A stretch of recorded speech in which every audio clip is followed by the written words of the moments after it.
పితా పుత్ర పవిత్రాత్మ నామమున ఆమేన్. దివ్యవాణి ప్రేక్షకులకు నమస్కారం. దివ్యవాక్కు అనే కార్యక్రమానికి స్వాగతం.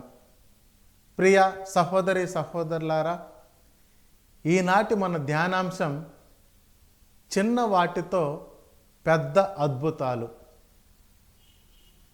చిన్న చిన్న వాటితోనే పెద్ద పెద్ద అద్భుతాలు మన జీవితంలో ఎలా చూడగలం అనే అంశాన్ని మనం ధ్యానిస్తూ ఉన్నాం. మరి ఆనాటి రోజులలో ఇజ్రాయేలు ప్రజలను ఐగుప్తు బానిసత్వం నుంచి మోషే విడిపించే ప్రయత్నంలో ఎన్నో సమస్యలను ఎదుర్కొన్నారు, ఎన్నో ఆటుపోటులను ఎదుర్కొన్నారు. నిర్గమకాండం 14వ అధ్యాయం 15వ వచనం నుండి 25వ వచనం వరకు మనం గమనిస్తే, ఈ ఐగుప్తీయులు ఇజ్రాయేలు ప్రజలను తరుముతున్నప్పుడు, ఫరో సైన్యం తరుముతున్నప్పుడు వారికి ఎదురుగా ఒక పెద్ద సముద్రం, ఎర్ర సముద్రం ఎదురైంది. ఇజ్రాయేలు ప్రజలు మోషేతో గొడవ పడుతున్నారు. మమ్మలను చంపడానికే తీసుకొచ్చావా, మమ్మలను నాశనం చేయడానికే తీసుకొచ్చావా అని ప్రశ్నిస్తూ ఉన్నప్పుడు మోషే వారితో ఒకే మాట అన్నాడు. దేవుని యొక్క గొప్ప కార్యం ఏంటో మీరు ఇక్కడ చూడబోతున్నారు, ధైర్యంగా ఉండండి అన్నాడు. వెంటనే ప్రభు ఈ యొక్క సముద్రాన్ని దాటడానికి మీరు మాకు దారి చూపించండి, వెనక సైన్యం ఉంది, ముందు సముద్రం ఉంది, మేము ఎలా బయటపడాలని మోషే దేవునితో ప్రార్థన చేస్తే దేవుడు అన్నాడు, మోషే భయపడవద్దు, నీ చేతిలో ఉన్నటువంటి కర్రను సముద్రం మీదకి చాపమన్నప్పుడు ఆ సముద్రం 2 పాయలుగా చీలిపోయింది. ప్రియులారా, మోషే చేతిలో ఉన్నటువంటి చిన్న కర్రతోనే ఎర్ర సముద్రాన్ని 2 పాయలుగా చేల్చగలిగాడు మోషే. కారణం, దేవుడు మోషేకు తోడుగా ఉన్నాడు. ప్రియ సహోదరులారా, మనం కూడా మన జీవితంలో పెద్ద పెద్ద ఆటుపోట్లు ఎదురైనప్పుడు అధైర్యపడకుండా, అపనమ్మకానికి పోకుండా దేవుని మీద భారం వేసి దేవునిని మొరపెట్టి, ప్రభువా నాకు దారి చూపించవా అని ధైర్యంగా నమ్మకంగా నిలబడితే ఎర్ర సముద్రాన్ని 2 పాయలుగా చీల్చినటువంటి దేవుడు నీ జీవితంలో వచ్చే ఆటుపోట్లను కూడా తీసివేసి నీకు దారి చూపిస్తాడు. చూసారా, మోషే చేతిలో ఉన్నటువంటి చిన్న కర్రతో పెద్ద అద్భుతం చేశాడు దేవుడు. ప్రియబిడ్డలారా, అలాగే మన జీవితంలో చిన్న చిన్న ప్రయత్నాలు పెద్ద పెద్ద ఫలితాలను తీసుకొస్తూ ఉంటాయి. మనం గమనిస్తే చిన్న రంధ్రం పెద్ద వాడనైనా ముంచగలుగుతుంది. అలాగే మన జీవితంలో చేసేటువంటి చిన్న చిన్న పొరపాట్లు కూడా మన జీవితాన్ని నాశనం చేస్తాయి. కాబట్టి చిన్న పొరపాటైనా చేయకుండా జాగ్రత్త పడాలి. ఒక ఓడకు ఒక చిన్న రంధ్రం పడితే వెంటనే దానిని పూడ్చివేసి ఆ ఓడను సిద్ధం చేసుకోవాలి. అలాగే ప్రియ సహోదరులారా, మరి ఆనాడు శిష్యులు పడవ ప్రయాణంలో ఉన్నప్పుడు పెద్ద తుఫాను చెలరేగింది, పెద్ద అలజడి చెలరేగింది. శిష్యులు భయపడుతూ ఉన్నారు, నాశనమైపోతూ ఉన్నారు, చచ్చిపోతామేనని భయములో ఆందోళనలో ఉన్నారు. మరి అలాంటి సమయంలో దేవుడు వెంటనే లేచి ఆ సముద్రాన్ని, ఆ గాలిని గద్దించాడు. ఆ చిన్న పడవ అయినా సరే ఆ పెద్ద తుఫానులో, ఆ పెద్ద సముద్రంలో మునిగిపోలేదు అంటే కారణం, అక్కడ ఆ పడవలో దేవుడు ఉన్నాడు. మార్కు శుభవార్త 4వ అధ్యాయం 35వ వచనం నుండి 41వ వచనం వరకు ఈ సంఘటన మనం చూస్తూ ఉన్నాం.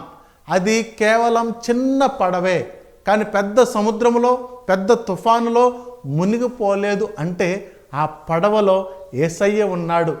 మన జీవితంలో కూడా మునిగిపోయే పరిస్థితులు వచ్చినప్పుడు మనం కూడా ప్రార్థన చేయగలగాలి. యేసయ్యా, నా జీవితంలో ఎన్నో ఆటుపోటులు వస్తున్నాయి, మేము చనిపోయేలాగున్నాం, ఈ సమస్యల నుండి బయటపడే పరిస్థితి నాకు కనపడట్లేదు, ప్రభువా మీరు నాకు తోడుగా ఉండవా అని చెప్పి ప్రార్థన చేస్తే ఆనాడు యేసయ్య లేచి అంత పెద్ద సముద్రాన్ని, అంత పెద్ద తుఫానును గద్దించినటువంటి దేవుడు నీవు చేసే చిన్న ప్రార్థన ద్వారా ఆవగింజంత విశ్వాసం ఉంటే చాలన్నాడు దేవుడు.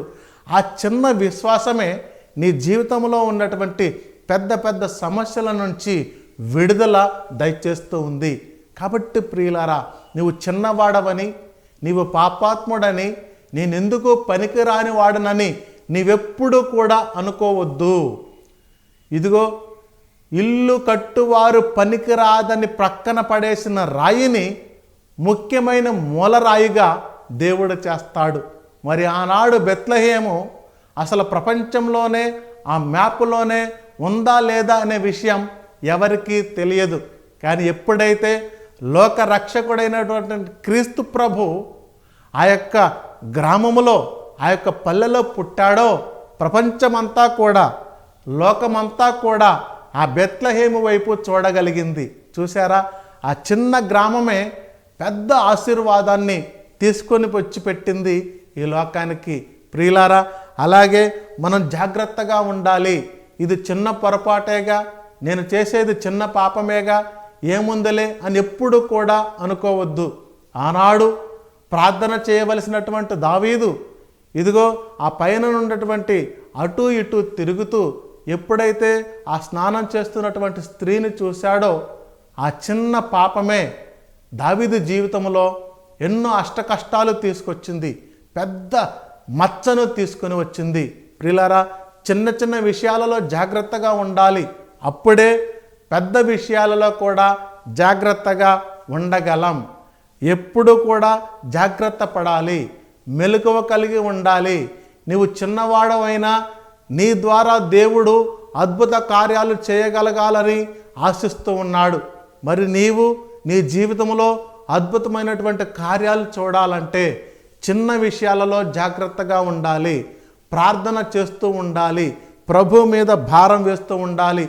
మోషే చేతిలో ఉన్నటువంటి చిన్న కర్రతోనే ఎర్ర సముద్రాన్ని 2 పాయలుగా చీల్చాడు దేవుడు. చిన్న కర్ర పెద్ద అద్భుతం. అదేవిధంగా చిన్న దోణె పెద్ద తుఫానును ఆపగలిగింది. అలాగే ప్రియ సహోదరి సహోదరులారా, యోహాను శుభవార్త 6వ అధ్యాయం 1వ వచనం నుండి 13వ వచనం వరకు మనం చూస్తే 5 రొట్టెలు 2 చేపలు మాత్రమే. 5 రొట్టెలు 2 చేపలను 5,000 మందికి పంచాడు దేవుడు. ఆ 2 చేపలు 5 రొట్టెలు 5,000 మందికి పంచగా ఇంకా గంపలకు ప్రోగు చేసినట్లుగా మనం ఈ వాక్య భాగంలో చూస్తూ ఉన్నాం. 5 రొట్టెలు 2 చేపలు ఎప్పుడైతే యేసయ్య దగ్గరకు తీసుకుని రాబడ్డాయో దేవుడు వాటిని అద్భుతంగా ఆశీర్వదించాడు, అద్భుత కార్యాన్ని చేశాడు. అలాగే మనం చేసే ఏ చిన్న ప్రయత్నమైనా దేవునికి సమర్పించి ప్రార్థన చేస్తే, దేవుని ముందు పెడితే వాటిని దేవుడు 30దంతలుగా 60దంతలుగా 100అంతలుగా ఆశీర్వదిస్తాడు. ఇక్కడ చిన్నవాడని, ఎందుకు పనికిరాని వాడని ఎప్పుడు కూడా నీ జీవితంలో అనుకోవద్దు. ప్రియ సహోదరి సహోదరులారా, మరి ఆనాడు చూశారా, చిన్న పాపమే చేశాడు సంసోను. ఆ చిన్న పాపమే సంసోను జీవితంలో మచ్చను తీసుకుని వచ్చింది. ఇక రెండవ విషయం మనం గమనిస్తే, చిన్నవాడైనటువంటి దావీదు ఎత్తుగా పెద్దగా ఉన్నటువంటి గోల్యాతును పడగొట్టినటువంటి సందర్భాన్ని చూస్తూ ఉన్నాం. మరి ఆనాడు దావీదు చేతిలో ఉన్నటువంటి చిన్న ఒడిశాల, చిన్న గులకరాళ్ళు పెద్దవాడైనటువంటి గోల్యాతును పడగొట్టడానికి సాహసం చేశాడు దావీదు. 1 సమూయేలు గ్రంథం 17వ అధ్యాయం 40వ వచనము నుండి ఈ సంఘటన మనం చూస్తూ ఉన్నాం. మరి దావీదుకు తెలుసు, దేవుడు నాకు తోడుగా ఉంటాడు, యుద్ధం చేసేది నేను కాదు, యెహోవా దేవుడే, యావే దేవుడే, ఆ ప్రభువే నాతో పాటు యుద్ధం చేస్తాడని ఇదిగో దావీదు నమ్మాడు. ప్రియులారా, చూసారా, చిన్న వాటితో పెద్ద అద్భుతాలు చూడగలుగుతున్నాం.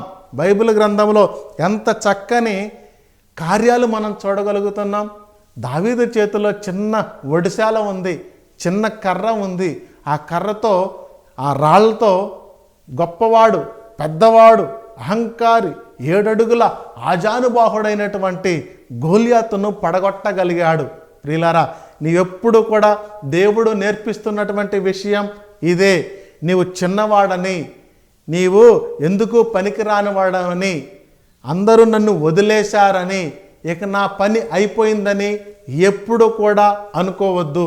నీ జీవితంలో ఆనాడు మోషేతో కర్రతో అద్భుతాలు చేసినటువంటి దేవుడు, ఈనాడు దావీదు చేతిలో ఉన్నటువంటి ఒడిశాలతో అద్భుతాలు చేసినటువంటి దేవుడు, 5 రొట్టెలు 2 చేపలు 5,000 మందికి పంచినటువంటి దేవుడు, చిన్న దోనె పెద్ద తుఫానును ఆపగలిగినటువంటి దేవుడు, మరి ఇన్ని అద్భుతాలు చేయగలిగినటువంటి దేవుని నీవు నమ్మి, నీవు విశ్వసించి, ఒక జపమాల నీ చేతిలో పట్టి, ఒక బైబిల్ నీ చేతిలో పట్టి, నీ చేతిలో ఉన్నటువంటి చిన్న బైబిలే నీ జీవితంలో ఎంతో పెద్ద ఆశీర్వాదాన్ని తీసుకొని వస్తుంది. నీవు ప్రార్థించే చిన్న జపమాల నీ కుటుంబానికి రక్షణగా ఉంటుంది.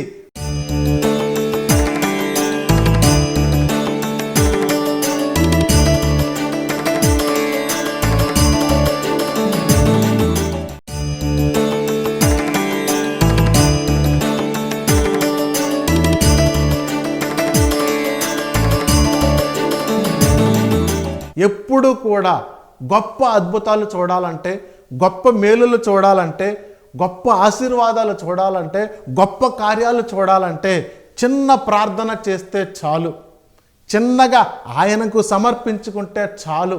నీ జీవితము, నీ యొక్క ప్రార్థన, నీ యొక్క ప్రవర్తన నీ జీవితంలో ఎంతో గొప్ప అద్భుతాన్ని తీసుకొని వస్తుంది. ప్రియులారా, ఎప్పుడు కూడా మనం నిరుత్సాహపడకూడదు. ఎప్పుడు కూడా నేను ఓడిపోతున్నాను, నేను గెలవలేకపోతున్నాను, నేను నడవలేకపోతున్నాను, నేను నిలబడలేకపోతున్నాను, నన్నెవరూ పట్టించుకోవట్లేదు, నన్నెవరు ప్రేమించట్లేదు, నేను పేదవాడిని, పాపాత్ముడను, దొంగను, వ్యభిచారిని అని ఎప్పుడు కూడా నీవు అనుకోకూడదు. మన దేవుడు పరిశుద్ధుడు, మనం కూడా పరిశుద్ధులై ఉండాలి. ఆయన మన ద్వారా అద్భుతాన్ని చేయడానికి ఎదురు చూస్తూ ఉన్నాడు, మనతో పని చేయించుకోవడానికి సిద్ధంగా ఉన్నాడు. మనము ఆయన పాత్రగా మారిపోవాలి.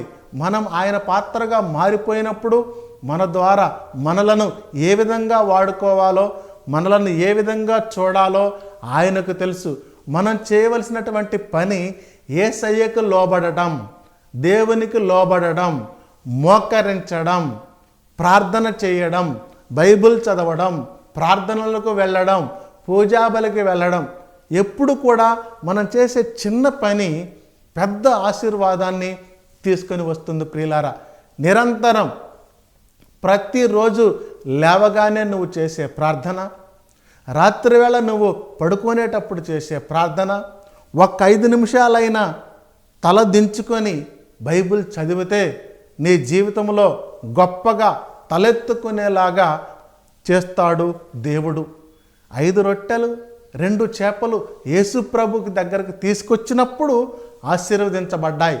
ఒకవేళ ఆ 5 రొట్టెలు 2 చేపలు యేసయ్య దగ్గరకు రాకపోతే అక్కడ అద్భుతం జరిగేది కాదేమో. నీవు కూడా చిన్నవాడైనా పెద్దవాడైనా దేవుని దగ్గరకు వస్తేనే దేవుడు నిన్ను ఆశీర్వదిస్తాడు. దేవునికి లోబడితేనే దేవుడు నిన్ను లేవనెత్తుతాడు.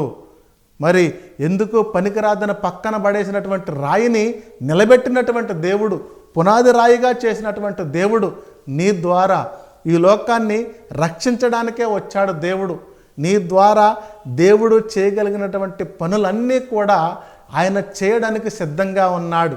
కానీ మనం ఇదిగో ఒక్కసారి ప్రయత్నం చేస్తూ ఉన్నాం, మన ప్రయత్నాన్ని ఆపేస్తూ ఉన్నాం.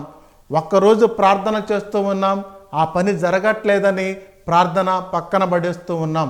ఒకరోజు బైబిల్ చదువుతూ ఉన్నాం, దేవుడు నాకు ఏమి నేర్పించట్లేదని ఆ బైబిల్ని చదవడం మానేస్తూ ఉన్నాం. ఇది తప్పు ప్రియులారా. దేవుడు ఈనాడు మనతో పలుకుతున్నటువంటి మాట, చిన్న వాటితో పెద్ద అద్భుతాలు చేస్తాను నీ జీవితంలో అని మనతో వాగ్దానం ఇస్తూ ఉన్నాడు. అయితే ప్రియులారా, ఈనాడు నువ్వు ఓడిపోయావేమో, ఈనాడు నీవు పడిపోయావేమో.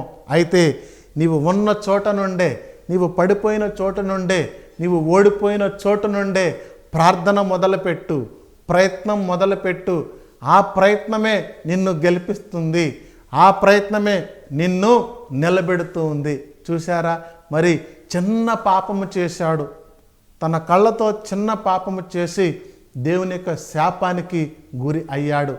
చిన్న కర్రతో పెద్ద అద్భుతాన్ని చేశాడే, ఇక్కడ చిన్న పాపముతో దేవుని యొక్క శాపానికి గురి అయ్యాడు.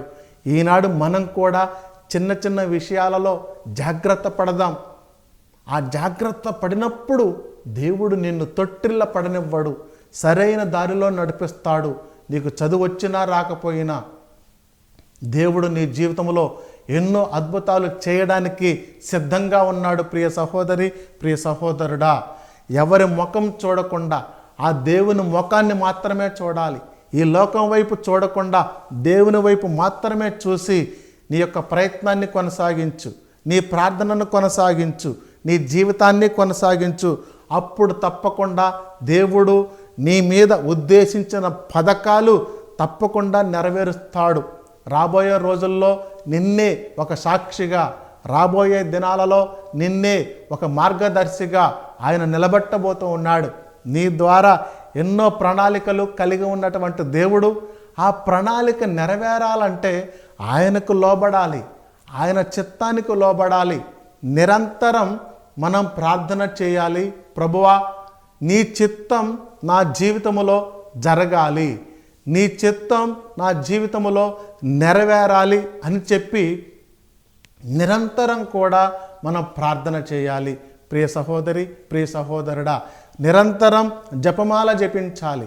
ఆ చిన్న జపమాలే నీ జీవితంలో ఎన్నో ఆశీర్వాదాలు తీసుకొని వస్తూ ఉంది.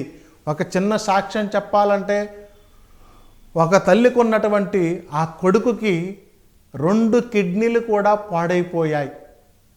ఆ కిడ్నీలు మార్చివేయాలంటే, దానికి ట్రీట్మెంట్ చేయాలంటే లక్షలలో ఖర్చు అవుతుంది. డాక్టర్ గారు అన్నారు, మీ అబ్బాయికి 2 కిడ్నీలు పాడైపోయాయి, ఆ 2 కిడ్నీలు కూడా మార్చి వాటి స్థానంలో కొత్త కిడ్నీలు పెట్టాలంటే లక్షలలో ఖర్చు అవుతుంది, మీరు డబ్బు సిద్ధం చేసుకోండి, దీనికి ఎక్కువ సమయం కూడా లేదు అని చెప్తే ఆ తల్లి ఏడ్చుకుంటూ అక్కడికి ఇక్కడికి వెళ్లకుండా, ఈ లక్షల రూపాయల డబ్బు నాకు ఎక్కడి నుంచి వచ్చింది అని దిగులు చెందకుండా, ఏ బెడ్ మీద అయితే తన కొడుకు ఉన్నాడో, ఏ ఆసుపత్రిలోనో అయితే తన కొడుకు ఉన్నాడో అక్కడనే మోకరించి ప్రార్థన చేయడం మొదలుపెట్టింది. అక్కడనే జపమాల జపించడం మొదలుపెట్టింది. అయితే ఆ ప్రార్థన జరుగుతూ ఉంది, జపమాల జపిస్తూ ఉంది. అందరూ చూస్తూ ఉన్నారు, ఏమి ఎక్కడికి వెళ్ళట్లేదేంటి, ఏ ప్రయత్నం చేయట్లేదేంటి, ఈమెకు డబ్బు ఎక్కడి నుంచి వచ్చింది, తన కొడుకు చావు బతుకుల మధ్య ఉన్నాడు, ఏమే ఈ బెడ్ దగ్గరే ఉండి ప్రార్థన చేస్తూ ఉంది, దేవుడు ఏ కార్యం చేస్తాడు అని చెప్పి ఎదురు చూస్తూ ఉన్నాడు. అయితే ఎవరూ ఊహించినటువంటి సంఘటన ఆ రోజు జరిగింది. రాత్రంతా కూడా ప్రార్థనలో మునిగింది, రాత్రంతా కూడా జపమాల జపిస్తూ ఉంది. అయితే తెల్లవారింది. ఆ తెల్లవారి ఈమెకు ఒక లెటర్ వచ్చింది. ఆ లెటర్ తీసుకుని వచ్చారు ఆసుపత్రి సిబ్బంది. ఆసుపత్రి సిబ్బంది ఆ లెటర్లో ఏమిచ్చారంటే, నీ కొడుకుకి ఈరోజు ఆపరేషన్ చేస్తున్నాం ఉచితంగా. Praise the lord. ఇది ఎలా సాధ్యమైంది అంటే ప్రియులారా, ఊహించినటువంటి సందర్భం అక్కడ జరిగింది. ఆ రోజు ఆ డాక్టర్ గారి యొక్క తల్లి మరణించినటువంటి మొదటి సంవత్సరం, ఆ యొక్క మొదటి వర్ధంతి సందర్భంగా ఆ డాక్టర్ గారు ఒక నిర్ణయం చేసుకున్నాడు. నా తల్లి చనిపోయినటువంటి ఈ మొదటి వర్ధంతి సందర్భంగా నేను ఏదైనా పేదవారికి చేయాలి అని ఆలోచిస్తున్నప్పుడు ఈ యొక్క అబ్బాయి గుర్తుకు వచ్చాడు. ఇతనికి 2 కిడ్నీలు పాడైపోయాయి, ఉచితంగా నేను ఆ అబ్బాయికి ట్రీట్మెంట్ చేస్తాను అని చెప్పి ఆ యొక్క అబ్బాయికి 2 కిడ్నీలు ఇచ్చి ట్రీట్మెంట్ చేసి ఆ అబ్బాయిని బాగు చేసి ఇంటికి పంపించినటువంటి సందర్భం. ప్రియులారా, చూసారా? దేవుణ్ణి నమ్ముకొని మనం చేసే చిన్న ప్రార్థన మన జీవితంలో ఎంతో గొప్ప ఆశీర్వాదాన్ని తీసుకొని వస్తూ ఉంది. ఇలాగే నీవు కూడా నీ జీవితంలో ఒక సాక్షిగా నిలబడాలంటే, నీ జీవితంలో దేవుని బిడ్డగా నిలబడాలంటే నిరంతరం ఆయన మీదనే ఆధారపడి చిన్న ప్రార్థన చేయగలిగితే చాలు. నీలో ఆవగింజంత విశ్వాసం ఉంటే చాలన్నాడు. మరి ఆవగింజంత విశ్వాసము మన జీవితంలో ఎన్నో గొప్ప మేలులు తీసుకొని వస్తూ ఉంది. ప్రియ సహోదరి, ప్రియ సహోదరుడా, అందుకనే ఈనాడు దేవుడు మనకు నేర్పిస్తున్నటువంటి విషయం, చిన్న వాటితో పెద్ద అద్భుతాలు చేయగలం. మనం కూడా మన జీవితాన్ని సమర్పించుకుందాం. గొప్ప గొప్ప ప్రయత్నాలు కాదు, చిన్న ప్రయత్నాలు చేస్తే చాలు. చిన్నగా ఆయన మీద ఆధారపడితే చాలు, ఆయన చిత్తానికి లోబడితే చాలు. ఆయన ఎడల భయభక్తులు కలవారి మీద ఆయన కనికరం తరతరాల వరకు ఉంటుందని మనం వాక్యములో చూస్తున్నాం కదా. ఎంత గొప్ప దేవుడు మన దేవుడు! మన ద్వారా, మాటలకు సాధ్యం కాని మూలుగుల ద్వారా ఆయన మన ప్రార్థన ఆలకిస్తూ ఉంటాడు. అందరూ కూడా ఈనాడు దేవుడు నేర్పిస్తున్నటువంటి విషయాన్ని, ఆ యొక్క సందేహాన్ని గ్రహించి నిరంతరం ప్రార్థిస్తూ, నేను ఓడిపోకూడదు, నేను పడిపోకూడదు, నేను నాశనం అవ్వకూడదని ఒక గట్టి నిర్ణయం తీసుకొని, ఆనాడు మోషే ఏ విధంగానైతే ఇజ్రాయేలు ప్రజలను విడిపించాడో చిన్న కర్రతో, మరి దావీదు ఏ విధంగానైతే చిన్న ఒడిశాలతో గోలియాతును పడగొట్టాడో, 5 రొట్టెలు 2 చేపలను దేవుడు ఏ విధంగా గొప్పగా ఆశీర్వదించాడో, చిన్న దోణితో పెద్ద తుఫానును ఏ విధంగా ఆపగలిగాడో, అంత గొప్ప అద్భుతాలు చేసినటువంటి దేవుని యొక్క ప్రేమను, దేవుని యొక్క శక్తిని మనం గుర్తించే ప్రయత్నం చేద్దాం. చిన్న ప్రార్థన చేసుకుందామా? ప్రేమ కలిగిన మా సర్వేశ్వర, ఈనాడు చిన్న వాటితోనే పెద్ద అద్భుతాలు చేయగల ఆ యొక్క ధ్యానాంశాన్ని మేము విని ఉన్నాం. అవును ప్రభువా, నేను చిన్నవాడనే, పాపాత్ముడనే, ఎందుకో పనికిరాడు వాడనే. నా జీవితంలో కూడా ప్రభువా ఎన్నో అద్భుతాలు చేయాలని నేను ఆశపడుతూ ఉన్నాను. ఈ యొక్క వాక్యము ద్వారా నేను బలపడి ఉన్నాను. ఎంతోమంది, ముఖ్యంగా దివ్యవాణి టీవీ ప్రేక్షకులను మీకు సమర్పిస్తున్నామయ్యా. చిన్నవాళ్ళైనా పెద్దవాళ్ళైనా వారు చేస్తున్నటువంటి ప్రయత్నాలన్నీ కూడా ప్రభువా దీవించి ఆశీర్వదించమని అడుగుతూ ఉన్నాం. మోషేకు తోడై ఉండునట్లు ఈ యొక్క బిడ్డలకు కూడా తోడై ఉండమని అడుగుతూ ఉన్నాం. దావీదు గోలియాతును ఏ విధంగా పడగొట్టాడో, మా జీవితంలో వస్తున్నటువంటి ఆటుపోట్లను కూడా అదే విధంగా పడగొట్టడానికి ప్రభువా మీ యొక్క సహాయాన్ని దయచేయమని అడుగుతూ ఉన్నాం. ముఖ్యంగా అనారోగ్యంతో బాధపడే వారికి స్వస్థతను, చీకటిలో ఉన్న వారికి వెలుగును దయచేయమని మా ప్రభువు, మా రక్షకుడైన యేసు క్రీస్తు అతి శ్రేష్టమైన నామములో ప్రార్థన చేస్తూ ఉన్నాం తండ్రి. ఆమెన్. పిత, పుత్ర, పవిత్రాత్మ నామమున ఆమెన్.